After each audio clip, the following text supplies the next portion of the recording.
Bienvenue et merci de nous rejoindre dans notre salon où va se dérouler une vente aux enchères. Nous sommes des collectionneurs d'art de différents types et l'idée, ça va être de s'enrichir ou de augmenter nos collections pour les rendre les plus prestigieuses possibles.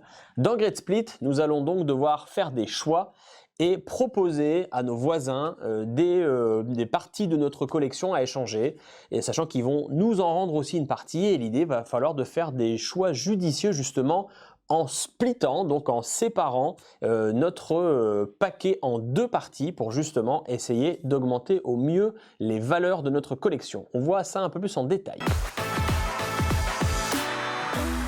Dans Great Split, là vous allez voir une mise en place pour 3 joueurs, sachant que nous pouvons y jouer de 2 à 7. Nous représentons donc des riches notables qui faisons des collections d'œuvres d'art, de pierres précieuses, de livres anciens. Et nous allons, au travers de la partie, en faisant une phase de draft, augmenter la valeur de ces différentes collections pour essayer de scorer au maximum. Comment ça va se passer?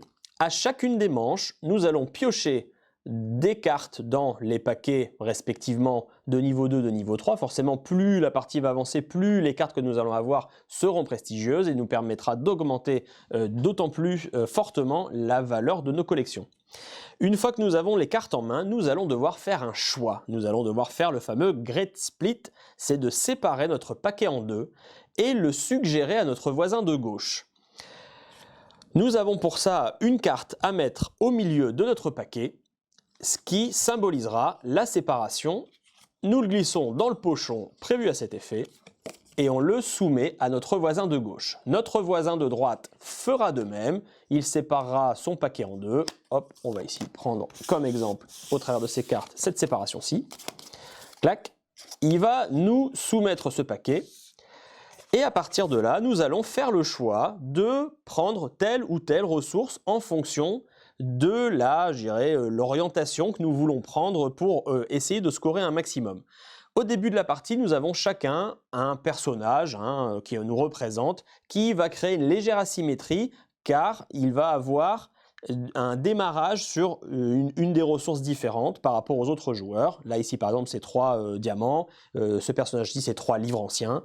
Et à la fin de la partie, c'est pareil. Ça nous permettra aussi d'augmenter la valeur de scoring, de combo, en fonction de différents symboles. Du coup, mon voisin de droite me propose ce paquet-là. Et comme mon personnage, pour l'instant, est orienté un peu plus sur les diamants, je vais me laisser tenter par cette moitié de paquet qui me permet déjà d'avoir 3 cartes au lieu de 2 et en plus les fameux diamants, moi, qui m'intéressent. Ça veut dire que je garde cette moitié de paquet et je lui renvoie dans son même pochon l'autre moitié qu'il m'avait suggéré. Mon voisin de gauche aura fait de même. J'ai pu voir qu'il était intéressé, lui, majoritairement pour l'instant par les livres anciens. Donc c'est pour ça que dans son paquet, je lui ai soumis, on va dire la petite moitié, un livre ancien, parce que je me suis dit que ça allait plus l'intéresser et il y avait de fortes chances qu'il me renvoie plus de cartes et entre autres la valeur d'émeraude qui me servira aussi vu que moi je joue un peu plus les pierres précieuses. Donc lui il garde cette partie-là et il me renvoie ça. Du coup, fin de la manche, je récupère 6 cartes, dont la moitié de mon paquet et la moitié de ce que j'ai choisi de mon adversaire, et j'augmente la valeur de ces différentes ressources. Donc là, j'augmente de 2 ici, et ainsi de suite pour les autres valeurs. Fin de la manche, on va devoir déplacer le curseur de manche, ce qui nous permettra encore de piocher ici une nouvelle carte, et à chaque fois, on va aussi retourner la valeur ici de ces chiffres qui fait avancer le marché aux œuvres d'art, ce qui permettra de scorer au moment des différentes étapes. Parce que le scoring se fait à la fin de la 3e manche, de la 4e manche et de la fin de la partie. Et les valeurs ici, pareil, sont tirées aléatoirement. Donc là, sur la fin de la 3e manche, on scorera les œuvres d'art et les pierres précieuses. Donc ça m'intéresse parce que justement moi je joue un peu plus pierres précieuses sur cette partie. Et à la 4e manche, nous scorerons par rapport au livre. Donc ça va aussi influencer la partie de savoir quelles valeurs de collection je développe un peu plus en début de partie ou sur lesquelles j'aurai un peu plus le temps en fin de partie. Du coup, la manière de scorer pour les œuvres d'art, ça sera avec ce petit train. En fonction de la valeur de notre curseur, là je suis à 0. Bah, du coup, si je suis à 0 à ce moment-là, je marquerai ici 6 points. Si le train avait été un peu plus loin, bah, j'aurais marqué 0. Par contre, si effectivement j'étais déjà à 13 et que le train est ici, bah, je marque 15 points.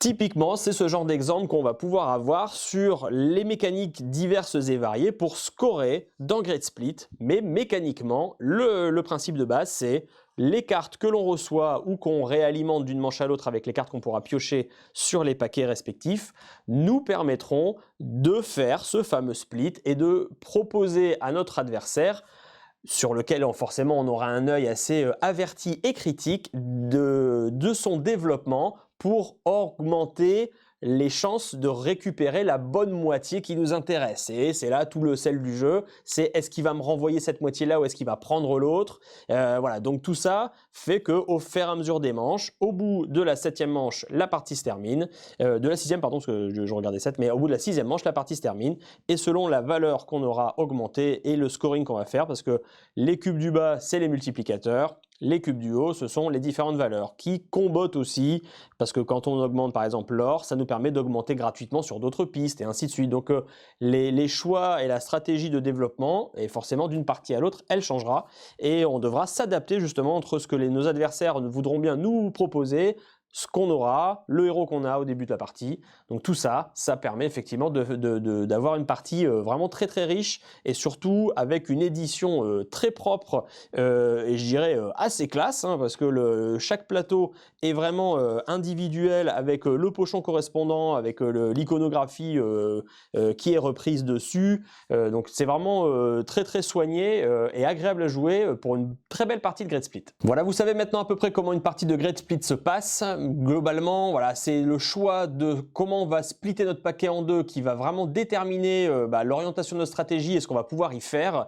C'est un jeu assez profond et riche dans la stratégie et la mécanique et qui peut justement, je le rappelle, se jouer jusque 7 joueurs, ce qui est relativement assez rare pour un jeu avec une belle mécanique pareille et surtout une édition vraiment très travaillée et très agréable à jouer. Merci en tout cas de nous avoir suivis sur cette vidéo et je vous donne rendez-vous pour une prochaine. À bientôt.